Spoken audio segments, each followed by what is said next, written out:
الحمد لله نحمده ونستعينه ونستغفره ونعوذ بالله من شرور أنفسنا ومن سيئات أعمالنا من يهده الله فلا مضل له ومن يضلله فلا هادي له ونشهد أن لا إله إلا الله وحده لا شريك له ونشهد أن سيدنا ونبينا وشفيعنا وسندنا وإمامنا وحبيبنا ومولانا محمدا عبده ورسوله أما بعد فأعوذ بالله من الشيطان الرجيم بسم الله الرحمن الرحيم ولله على الناس حج البيت من استطاع إليه سبيلا آمنت بالله صدق الله مولانا العظيم وصدق رسوله النبي الكريم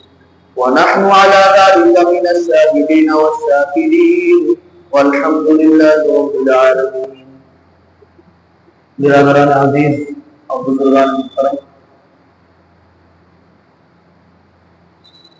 اللہ سبحانہ و تعالیٰ کا کرم ہے، اس کا احسان ہے، اس کی عطا ہے. اللہ تعالیٰ نے ہم بندوں پر جو اپنی نوازش کا سلسلہ ہے اور اس کی عطا کا جو سلسلہ ہے اللہ تعالیٰ نے جاری رکھا ہوا ہے. رمضان المبارک کا مہینہ گزرا ابھی ایک ماہ پہلے، جو کہ آپ سبھی کے علم میں ہے، آپ سب جانتے ہیں کہ تمام مہینوں میں سب سے افضل ہے، اور اللہ تعالیٰ کی رحمتوں کی بے انتہا بارش اس ماہ مبارک کے اندر ہوتی ہے. اللہ تعالیٰ کی خصوصی عطایا کا نزول ہوتا ہے اس ماہ مبارک کے اندر. لیکن رمضان المبارک کے ختم ہونے کے بعد فوراً جو مہینے ہیں شوال، ذی قعدہ اور ذی الحجہ، یہ ان مہینوں کو بھی خاص تقدس حاصل ہے. اللہ تعالیٰ کی طرف سے خاص تقدم حاصل ہے ان مہینوں کو. یہ مہینے اشہر حج کہلاتے ہیں، حج کے مہینے کہلاتے ہیں. شوال بھی، ذی قعدہ اور ذی الحجہ کے 10 دن، یہ تقریباً 2.5 مہینے اشہر حج کہلاتے ہیں. بلکہ اگر رمضان سے آپ شروع کریں تو یہ 3.5 مہینے کا جو سلسلہ ہے رمضان المبارک سے ایک تسلسل شروع ہوتا ہے رمضان سے لے کر کے جو ختم ہوتا ہے آج ذی الحجہ پر. یہ ایسے خاص مہینے ہیں کہ ان میں جو عبادتیں ہیں وہ خاص ہیں انہی مہینوں کے ساتھ، یعنی وہ دوسرے مہینوں میں انجام نہیں دی جا سکتی. جیسے رمضان المبارک کے مہینے کے روزے فرض ہیں، تو وہ روزے جو ہیں وہ رمضان المبارک کے علاوہ دوسرے مہینوں میں نہیں رکھے جا سکتے، وہ رمضان کے مہینے ہی میں فرض ہیں اور ان کی ادائیگی رمضان ہی میں ہونی ضروری ہے. اسی طریقے سے حج ایک اہم فریضہ ہے جو کہ انہی مہینوں میں ادا کیا جاتا ہے، اس کے علاوہ دوسرے مہینوں میں حج نہیں کیا جاتا. اسی طرح قربانی ذی الحجہ کے ہی 3 ایام میں 10، 11، 12 ذی الحجہ کو انجام دی جاتی ہے. اس کے علاوہ اگر پورے سال کوئی قربانی کرنا چاہے تو وہ قربانی جو مصروف قربانی ہے وہ قربانی ان 3 دنوں کے علاوہ کسی اور مہینے میں، کسی اور دن میں نہیں کی جا سکتی. یہ رمضان المبارک سے سلسلہ شروع ہوتا ہے اور یہ ذی الحجہ پر جا کر ختم ہوتا ہے. یہ 3.5 مہینے ایسے ہیں کہ ان کو ایک خاص تقدس اللہ تعالیٰ کی طرف سے حاصل ہے. رمضان تو ہے ہی تمام مہینوں میں سب سے افضل، لیکن اس کے بعد بھی یہ شوال، ذی قعدہ اور ذی الحجہ بھی، ان کو بھی ایک خاص تقدس حاصل ہے اشہر حج ہونے کی وجہ سے.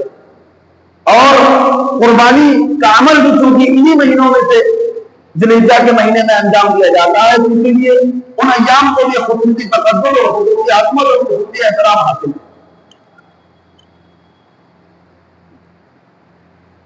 جیسا کہ آپ سبھی حضرات جانتے ہیں کہ حج ایک اہم رکن ہے اسلام کے جو ارکان ہے ان میں سے چوتھا رکن ہے حج. پوری زندگی میں ہر مسلمان پر جس کے پاس بیت اللہ جانے کی استطاعت ہو زندگی میں ایک بار حج کرنا پڑے. جو آیت میں نے خطبے میں تلاوت کی آیت کا جو اللہ تعالیٰ فرماتے ہیں وَلِلَّهِ عَلَى النَّاسِ حِجُّ الْبَيْتِ مَنِ اسْتَطَاعَ إِلَيْهِ سَبِيلًا. اللہ کے لیے لوگوں پر بیت اللہ کا حج کرنا فرض ہے. کس کے لیے؟ من استطاع الیہ سبیلا، جس کے پاس وہاں تک جانے کی، اس کا راستے کی استطاعت ہو، جس کے پاس اتنی استطاعت اور حیثیت ہو کہ بیت اللہ کا سفر کر سکے، اس کے اوپر پوری زندگی میں ایک بار حج کرنا پڑتا.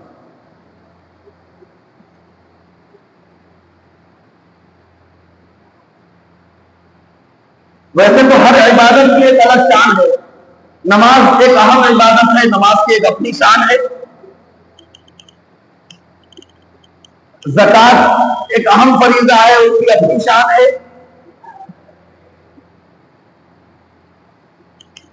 اسی طریقے سے حج کی بھی ایک اپنی شان ہے. اور عبادتیں جو ہیں وہ دو طرح کی ہوتی ہیں. عبادات کی دو قسمیں ہیں. ایک قسم ہے کچھ عبادات ہوتی ہیں بدن میں عبادات، جن کا تعلق ہوتا ہے بدن سے، یعنی جن عبادتوں پر مال خرچ نہیں ہوتا وہ بدن کے ذریعے انجام دی جاتی ہے. جیسے نماز ایک خالص بدنی عبادت. اگر کوئی چاہے کہ کچھ پیسے خرچ کر دے نماز کے لیے، نماز نہ پڑھنی پڑے تو کام نہیں چلے گا. کہ ہم 500 روپے دے دیں جمعے کی نماز کے بدلے تو جمعے کی نماز ادا نہیں ہوگی. یاسر کی نماز کے بدلے یا مغرب کی نماز کے بدلے مال سے یہ عبادت انجام نہیں دی جا سکتی. خالص بدنی عبادت ہے جو بدنی سے انجام دی جائے. ایسے ہی زکوٰۃ خالص مالی عبادت. اگر کوئی چاہے کہ اپنے مال میں سے زکوٰۃ نہ نکالے اور اس کے بدلے میں 4 رکعت نفل پڑھ لے تو اس کی زکوٰۃ ادا نہیں ہوگی. یا کوئی اور کام کر لے، 2 گھنٹے اللہ کی یاد میں کھڑے ہو جائیں گے، قیام کر لیں گے، 2 گھنٹے سجدہ کر لیں گے، زکوٰۃ نہیں نکالیں گے. مال بچانا چاہے تو اس کے بدلے میں ہم بدن سے کچھ کر دیں تو زکوٰۃ ادا نہیں ہوگی. کیونکہ زکوٰۃ ایک خالص مالی عبادت ہے جو مال سے نکالنے ہی زیادہ ہوگی. تو کچھ عبادتیں تو بدنی ہوتی ہیں خالص بدنی جیسے نماز، کچھ عبادتیں خالص مالی عبادتیں ہوتی ہیں جیسے زکوٰۃ صدقہ، اور کچھ عبادتیں ہوتی ہیں جو بدنی بھی اور مالی بھی دونوں کا مرکب ہوتی ہیں، دونوں کا مجموعہ ہوتی ہے. ان میں سب سے اہم فریضہ حج کا.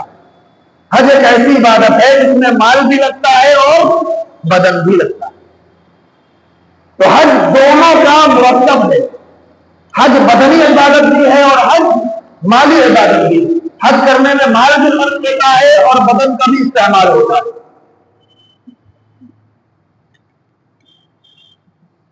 تو دونوں کا مرکب ہے یہ، اور یہ عاشقانہ عبادت ہے. حج کا جو پورا منظر ہے اس کو جو لوگ گئے ہیں جن کو اللہ تعالیٰ نے بلایا وہ تو جانتے ہیں کہ اس کا پورا جو نچوڑ ہے وہ عشق پر ہے. جیسے عاشق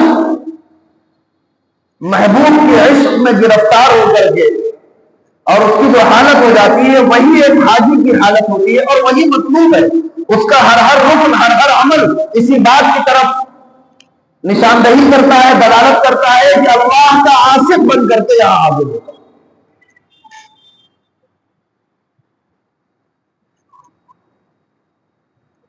کوئی لاجک نہیں، بس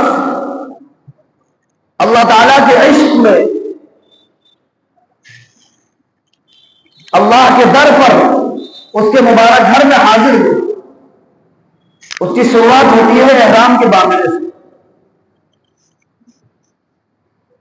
جیسے ہی حاجی احرام باندھ لیتا ہے ویسے ہی اس کا حج شروع ہو جاتا ہے اور حج کی تمام چیزیں اس کے اوپر جاری اور لاگو ہو جاتی ہیں. احرام کے معنی ہے حرام کر لینا. احرام تو 2 چادروں کا نام ہے، 2 چادروں کا نام احرام ہے. 2 سفید چادریں حاجی جب باندھ لیتے اس کو احرام کہتے ہیں، لیکن اس کے معنی ہے کہ حرام کر لینا، یعنی مطلب یہ ہے کہ جب حاجی احرام باندھتا ہے، حج کی نیت سے احرام باندھ لیتا ہے، تو وہ اپنے اوپر حرام کر لیتا ہے کہ اب میں سلا ہوا کپڑا نہیں پہنوں گا۔ ابھی تک سلا ہوا کپڑا پہننے اس کے لیے حلال تھا کہ وہ سلا ہوا کپڑا پہنے، لیکن جیسے اس نے احرام باندھا اور حج کی نیت کی، اب اس کے لیے سلا ہوا کپڑا پہننا حرام ہو گیا۔ ابھی تک اس کے لیے خوشبو لگانا حلال تھا، جیسے اس نے احرام باندھا اب اس کے لیے خوشبو لگانا حرام ہو گیا۔ جب تک اس نے احرام نہیں باندھا تھا جسم کے کسی بھی حصے کے بال کاٹنا اس کے لیے حلال تھا، جیسے اس نے احرام باندھا اب اس کے لیے جسم کے کسی بھی حصے کے بال کاٹنا حرام ہو گیا۔ جب تک اس نے احرام نہیں باندھا تھا اپنی بیوی سے خصوصی ملاقات کرنا اس کے لیے جائز تھا، بلکہ کار ثواب تھا۔ اب جب اس نے احرام باندھ دیا تو اپنی بیوی سے خصوصی ملاقات کرنا اس کے لیے حرام۔ تو احرام کے معنی ہے حرام کر لینا، یعنی جب حاجی حج کی نیت سے احرام باندھتا ہے تو یہ تمام چیزیں اس کے اوپر حرام ہو جاتی ہیں، گویا کہ وہ کہتا ہے کہ اب میں سلا ہوا کپڑا نہیں پہنوں گا، میں خوشبو نہیں لگاؤں گا، میں جسم کے کسی حصے کے بال نہیں کاٹوں گا، اپنی بیوی سے خصوصی ملاقات نہیں کروں گا، ان چیزوں کو اپنے اوپر حرام کر لیتا ہے۔ یہی سے حج کا آغاز ہوتا ہے۔ تو یہ ایک عاشقانہ عبادت ہے، جیسے جب بندہ وہاں پہنچتا ہے تو کیا صدا لگاتے ہوئے جاتا ہے؟ لبیک اللہم لبیک، کہ میں حاضر ہوں اے میرے پروردگار، میں حاضر ہوں، لبیک لا شریک لک لبیک، حاضر ہوں میں، آپ کا کوئی شریک نہیں ہے۔ تو یہ دراصل جواب ہے حضرت ابراہیم علیہ السلام کی اس آواز کا، کہ جب حضرت ابراہیم علیہ السلام نے اپنے بیٹے حضرت اسماعیل علیہ السلام کے ساتھ مل کر بیت اللہ کی تعمیر کی اور بیت اللہ کی بنیادوں کو بلند کیا، اس کو کھڑا کیا، تو اللہ تعالیٰ نے حکم دیا حضرت ابراہیم علیہ السلام کو کہ پہاڑ پر کھڑے ہو کر کے آواز لگائیے، لوگوں کو دعوت دیجیے، اعلان کریے کہ لوگ میرے گھر کی طرف آئے، میرے گھر کا طواف کرے، میرے گھر میں آ کر کے عبادت کرے۔ تو حضرت ابراہیم علیہ السلام نے عرض کیا کہ اللہ تعالیٰ کیسے آواز میری پوری کائنات میں، پوری دنیا میں کیسے لوگوں تک میری آواز پہنچے گی؟ میری آواز تو بس تھوڑی دور تک جا سکتی ہے، میں آواز لگاؤں گا تو کیسے سب لوگ سن لیں گے؟ تو اللہ تعالیٰ نے فرمایا کہ آواز لگانا آپ کا کام ہے، اس آواز کو لوگوں تک پہنچانا یہ میرا کام۔ تو اللہ تعالیٰ کے حکم پر آج سے 5000 سال پہلے حضرت ابراہیم علیہ السلام نے آواز لگائی، تو اللہ تعالیٰ نے حکم دیا تھا وَأَذِّن فِي النَّاسِ بِالْحَجِّ يَأْتُوكَ رِجَالًا وَعَلَىٰ كُلِّ ضَامِرٍ يَأْتِينَ مِن كُلِّ فَجٍّ عَمِيقٍ۔ حضرت ابراہیم علیہ السلام نے جو آواز لگائی تھی، اس آواز کا جواب ہے کہ جب بھی کوئی حاجی اللہ تعالیٰ کے در میں حاضر ہوتا ہے، بیت اللہ میں حاضر ہوتا ہے، تو جو یہ کہتا ہے لبیک میں حاضر ہوں، لبیک اللہم لبیک، تو دراصل یہ جواب ہوتا ہے کہ آپ نے جو 5000 سال پہلے حضرت ابراہیم علیہ السلام کے ذریعے آواز لگائی تھی، مجھے بلایا تھا، اے میرے رب میں حاضر ہو گیا، آپ نے مجھے بلایا تھا، آواز لگوائی تھی کہ میرے در پہ آؤ، میرے گھر میں آؤ، عبادت کرنے کے لیے، طواف کرنے کے لیے، لبیک میں حاضر ہوں اللہ، اللہم لبیک، اے میرے پروردگار میں حاضر ہوں۔ تو حج کا ایک ایک رکن عشق پر مبنی ہے۔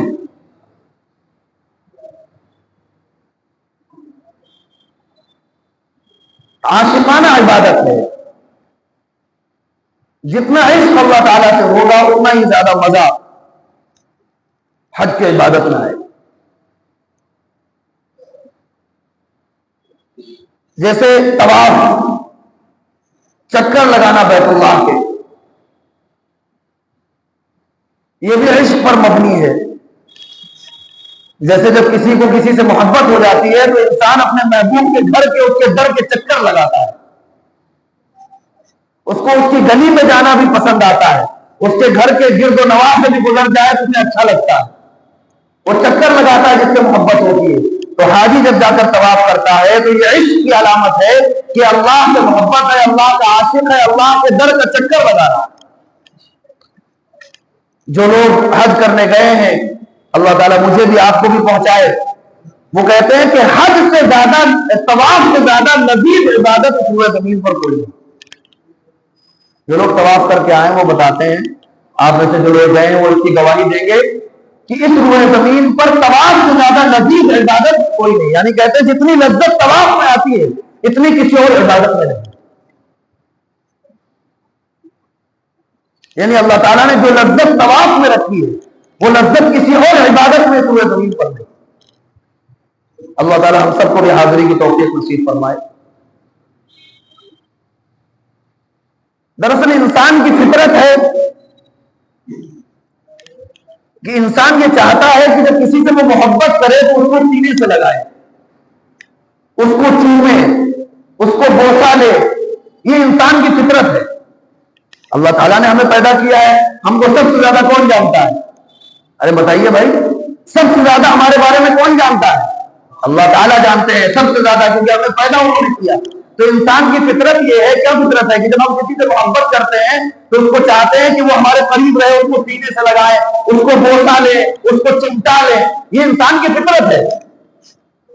اب بندہ جب اللہ سے محبت کرے تو اس کا جی چاہتا ہے، جب اللہ کے عشق میں گرفتار ہو، اللہ تعالیٰ کا عاشق بنے تو اس کا جی چاہتا ہے، اللہ تعالیٰ جانتے ہیں کہ اس کی فطرت ہے، لیکن اب اللہ تعالیٰ کو تو گلے لگا نہیں سکتے، اللہ تعالیٰ کو تو براہ راست چوم نہیں سکتے،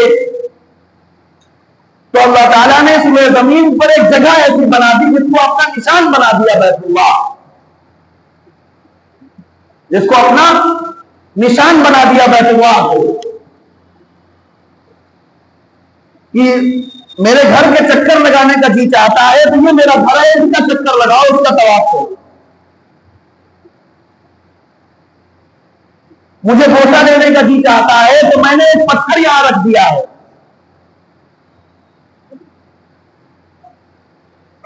اس کا بوسا لو، اس کو چومو۔ ہمارا مذہب بھی عجیب ہے، ویسے تو پتھروں کی عبادت کو سخت منع فرمایا اور شرک قرار دیا کہ کسی پتھر کی اگر کوئی عبادت کرے، اس کی کوئی پوجا کرے اور اس سے کوئی چیز مانگے تو اس کو شرک قرار دیا اور سب سے بڑا گناہ قرار دیا کہ ایسا گناہ کہ اس کی معافی نہیں اللہ تعالیٰ کی، اور یہ بتلایا کہ یہ پتھر نہ تمہیں نفع پہنچا سکتے ہیں نہ نقصان پہنچا سکتے، لیکن بیت اللہ میں ایک پتھر رکھ دیا گیا جس کو اللہ تعالیٰ نے اپنی محبت کا نشان بنا دیا کہ اس کو چومو، اس کا چومنا تمہارے لیے باعث ثواب ہے اور تمہارے رفع درجات کا ذریعہ ہے۔ یہ بتلا دیا کہ اس پتھر کے اندر براہ راست کچھ نہیں ہے، یا بیت اللہ کے اندر براہ راست کچھ نہیں رکھا ہے۔ بیت اللہ بھی ایک ویسی عمارت ہے جیسے دنیا کی تمام عمارتیں اینٹ پتھر اور گارے سے بنائی گئی ہیں، ایسے بیت اللہ بھی ایک اینٹ پتھر گارے سے بنائی گئی عمارت ہے، اس میں بذات خود کچھ نہیں ہے، یا حجر اسود کے اندر بذات خود کچھ نہیں ہے، لیکن چونکہ ہم نے کہہ دیا کہ یہ گھر میرا ہے، یا حجر اسود کو میں نے کہہ دیا کہ اس کو چومو، لہذا اب اس کا احترام بڑھ گیا۔ اس پتھر میں بذات خود ایسا کچھ نہیں ہے کہ یہ پتھر تمہیں نفع پہنچائے یا تمہیں نقصان پہنچائے یا تمہارے درجات بلند کر دے، ایسا اس میں کچھ بھی نہیں، ہم نے اس کو اپنی نسبت عطا فرما دی، اس لیے اس کا تقدس اور اس کا احترام بڑھ گیا۔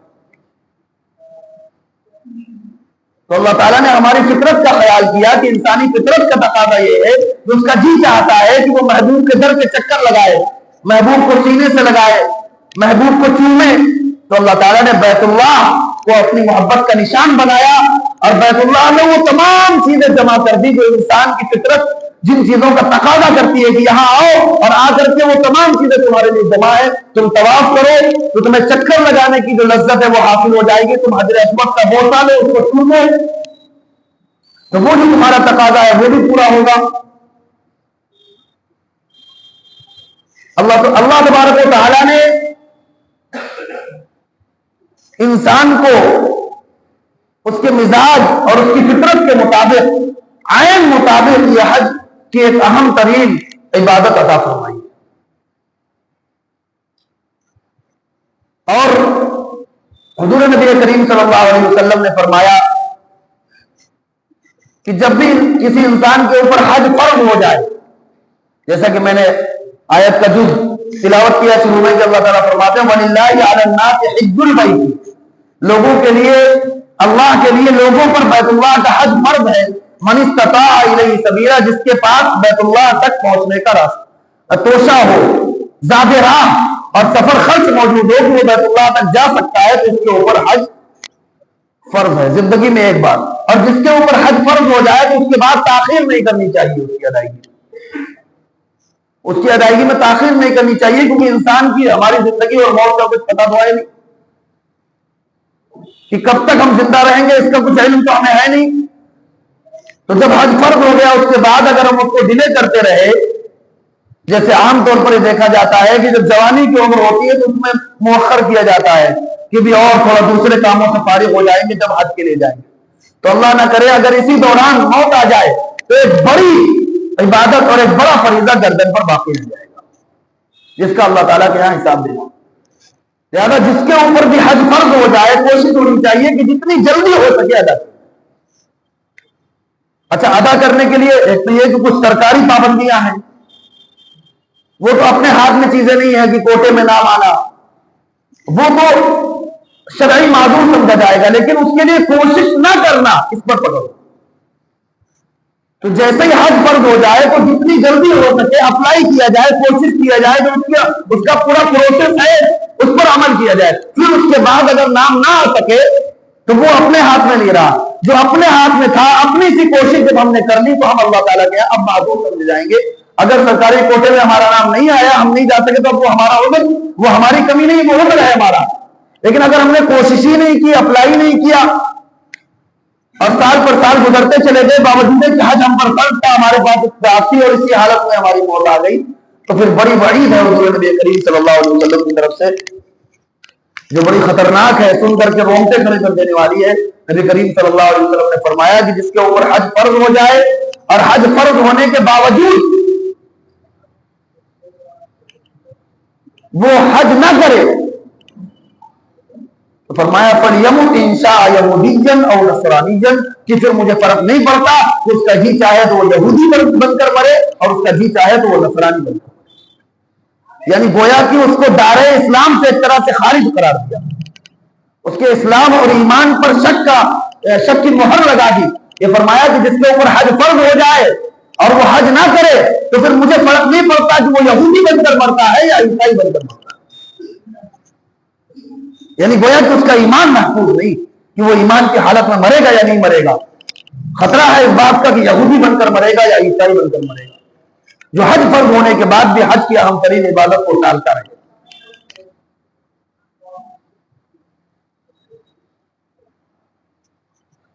تو بہت سارے لوگ صاحب استطاعت ہوتے ہیں، جس میں یہ سمجھ لینا ضروری ہے صاحب استطاعت کے لیے کہ فقہاء نے یہاں تک لکھا ہے کہ جس کے پاس صرف اتنا پیسہ ہو کہ وہ مکہ تک جائے اور مکہ سے واپس آ جائے، یعنی مدینہ منورہ میں حاضری، حضور نبی کریم صلی اللہ علیہ وسلم کے روضہ اقدس پر حاضری بڑی سعادت کی بات ہے. اللہ تعالی ہم میں سے ہر ایک کو نصیب فرمائے، ہم میں سے ہر ایک کو وہ دن نصیب ہو کہ ہم حضور نبی کریم صلی اللہ علیہ وسلم کے روضہ اطہر پر حاضر ہوں.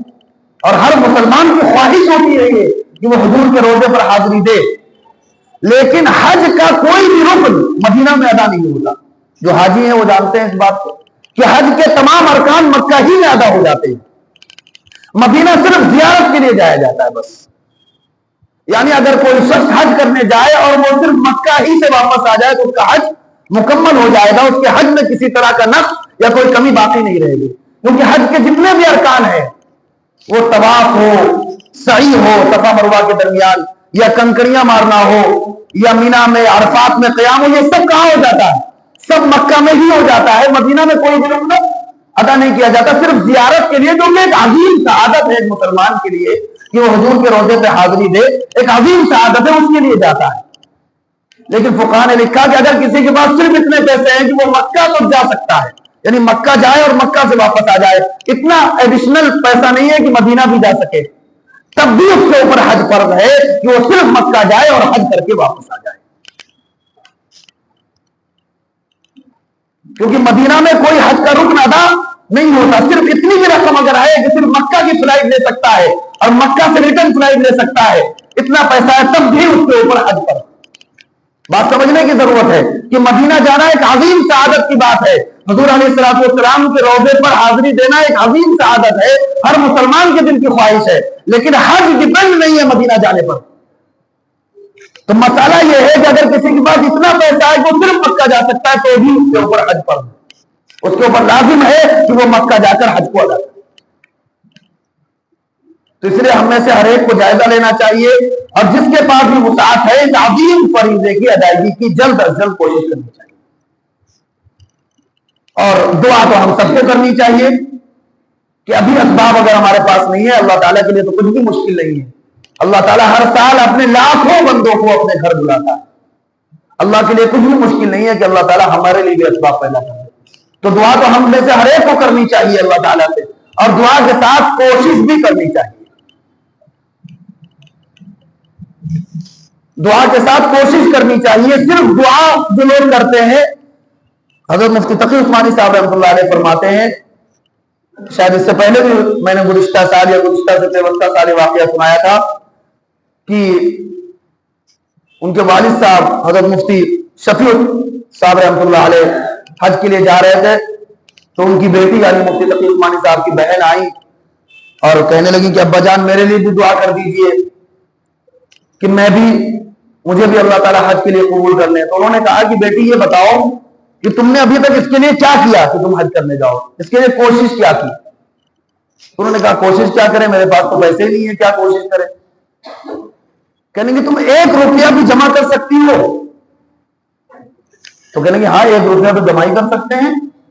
تو کہنے کہ جتنا تم جمع کر سکتی ہو اتنا جمع کرنا یہ تمہاری کوشش ہے۔ اگر تم 5 روپے حج کے نام پر روزانہ نکال سکتی ہو تو 5 روپے نکال کر رکھو، 10 روپے اگر نکال سکتی ہو تو 10 روپے نکال کر رکھو، اگر 100 روپے نکال سکتی ہو تو 100 روپے نکال کر رکھو۔ یہ سوچنا کہ 8 لاکھ روپے جیسے مثال کے طور پر حج کا خرچ ہے تو 8 لاکھ ایک مشت ہم بس انتظام کر لیں گے اور خالی آدمی دعا کرتا رہے، تو یہ مخلص نہیں اپنی دعا میں۔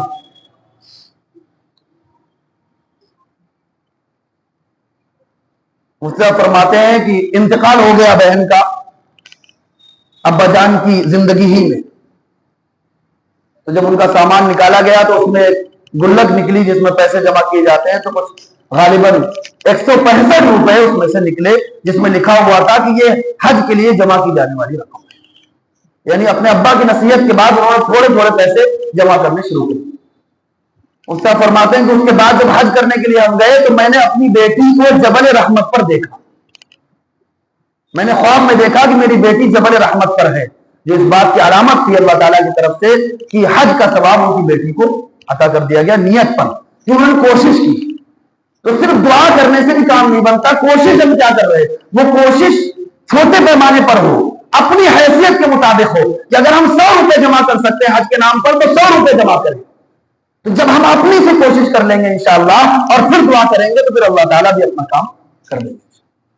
تو یہ سمجھنے کی ضرورت ہے کہ ہماری جتنی کمائی ہے اس میں سے کچھ حصہ اگر ہم اپنی نیت میں خالص ہیں اور ہمارا دل تڑپتا ہے حج کے لیے، عمرے کے لیے، بیت اللہ کی زیارت کے لیے، حضور علیہ الصلوۃ والسلام کے روضہ اطہار سے حاضری کے لیے اگر ہم تڑپتے ہیں تو ہماری طرف اس طرح دکھنی چاہیے کہ ہم اپنی کمائی میں سے کچھ نہ کچھ جمع کرتے رہے، حج کے نام پر ایک جگہ متعین کر لے کہ یہ حج کے لیے، عمرے کے لیے جمع کی جانے والی رقم ہے۔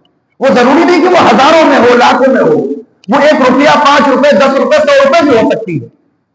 جب آپ اخلاص کے ساتھ جمع کریں گے تو اللہ تعالیٰ کی مدد شامل حال ہوگی، دعائیں کریں گے تو پھر اللہ تعالیٰ اسباب پیدا فرمائیں گے، اور اللہ تعالیٰ تو نیتوں پر فیصلہ کرتے ہیں۔ اگر جمع کرتے کرتے نہ بھی جا سکے تو اللہ کی ذات سے امید ہے کہ انشاءاللہ ہماری نیتوں پر اللہ تعالیٰ ہمیں ہر حج اور عمرے کا ثواب مرحمت فرما دیں گے۔